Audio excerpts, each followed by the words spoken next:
Women for Women is an international organization of female plastic surgeons that donate their time and their energy to perform surgical missions in areas where women have suffered an injury that affects their appearance or their ability to physically function. So our organization provides reconstructive surgery for those kinds of patients.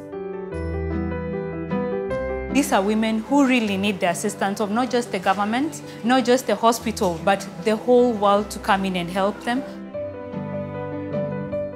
There was a need internationally to help support women who have a limited access to health care. And in some countries, for religious reasons, the women won't be treated by male surgeons, so they would be more comfortable if we would go as a female team. So one of the messages Women for Women wants to send to these countries that we visit is that every single woman matters, every child matters.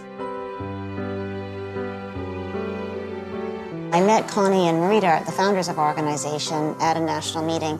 They had done the first trip, which was they had gone to Pakistan. They literally had gone in the back of a Jeep to a very remote area in Pakistan and done this first trip. Connie is still the person who is packing the bags with our surgical supplies. They recognize that it really should be female surgeons. We are very grateful to them for starting this organization.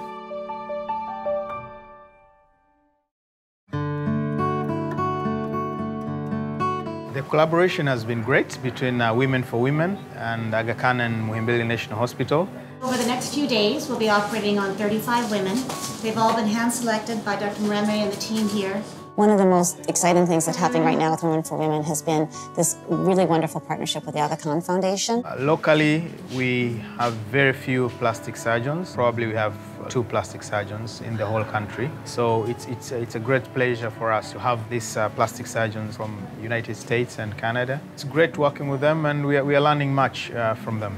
They have been just tremendously receptive to this collaboration, and I think it's also very much in line with their goals and values in terms of looking after women and children. And so what they do is they're able to reach out and help us identify the neediest of patients, but then bring them to the Aga Khan Hospital, which is really a state-of-the-art, fantastic surgical center. The care that we're able to provide in their hospitals is really superb. Technically, we're providing the kinds of skills that I would offer to someone if you were having surgery here in New York City. We have never witnessed this kind of surgeries before, and after these surgeries, these patients started coming for dressings, and when they were discharged, you see the difference.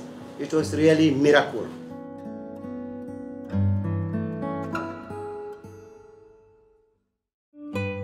Burns happen for a number of reasons in different countries. Many are women who sustain domestic violence. These are women whose dignity and self-esteem has been stripped away from them, so that they've been left afflicted with scars and disabilities from the trauma that they experienced. Some of the injuries in India is actually is domestic violence, and so actually an assault and a woman being lit on fire. In Africa, where we work, it does tend to be a lot of also kitchen fires or just fires that happen in a home for a variety of reasons, often related to stoves and gas.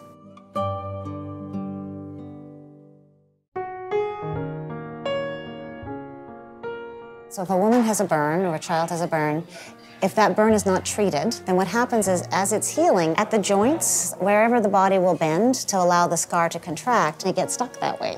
So an example would be this little girl that we looked after in Dar es Salaam who came in at the age of 6 with a burn where her elbow was like this. She was at home and Mom had to go out, and there was an open fire, like a kitchen fire, and then and so she fell into the fire. She had a blanket on, and so she ran to the neighbors with her blanket, and the blanket was on fire, but the neighbors put water on the blanket, and so but she was left with these burns. It looked like a wing, really. Sweet, sweet little thing. And our surgery, which will take an hour, allows us to open up her elbow so that for the rest of her life, she's able to extend her arm. It's completely why we do these trips. Whatever work we are doing here has an impact on the society at large.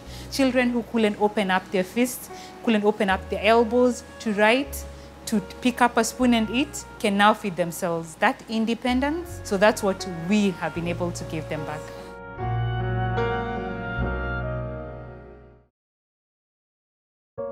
Every patient that we operate on has a story. But they'll come and they'll bring a photo, their wedding photo, and how beautiful they were on their wedding day. And it's because they want me to know them as them. before the injury.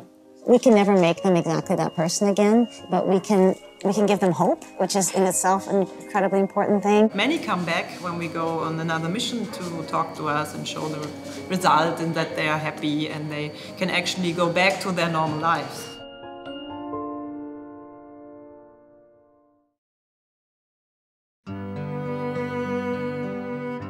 So I can think particularly of one young woman, Priska. She was burnt when she was 3 years old by her stepmother. She came in a flexed position at her waist level. So this is the much she could do whenever she was walking. That means she couldn't do any housework because she couldn't bend any further and couldn't start in an erect position. She just grew up with these severe contractures everywhere. I operated on her about a year ago. It was extensive surgery to really allow her for the first time to actually stand up straight. By the time we had finished her surgery and she recuperated, she could actually stand up. Now she can do everything. I just saw Priska, she looks so good. Yeah. She looks so good, yeah. She's good. Can she I looks, see yeah. her? Come take a look at it. That one surgery, and what a different young woman. Nilikuwa natembea kwa kuinama, lakini sasa hivi natembea kwa kuinuka. Kwa sababu watu ambao walikuwa wameniona mwanzo sasa hivi wananishangaa, wanahisi kama sio ni mimi. So has this 11 months impacted her life? Yes, it has. That woman can do a lot more than she was able to do.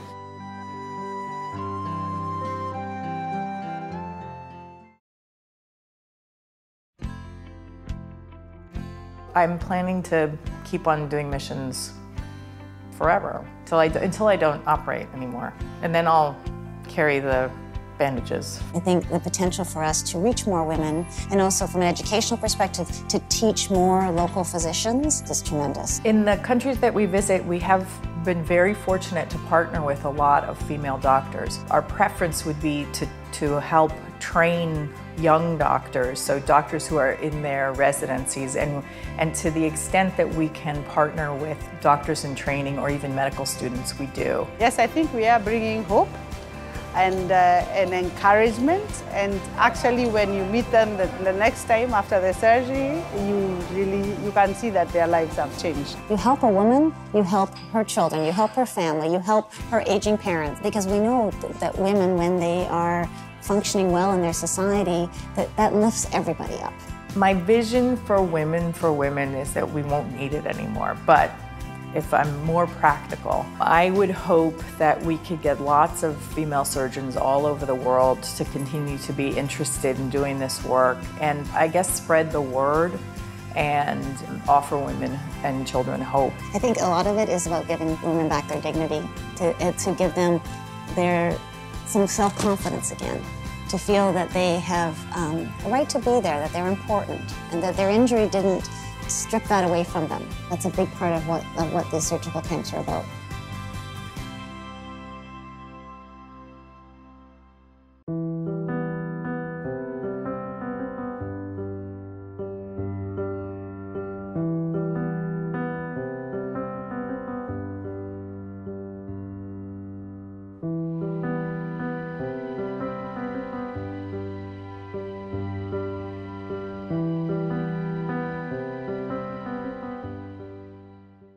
Asante.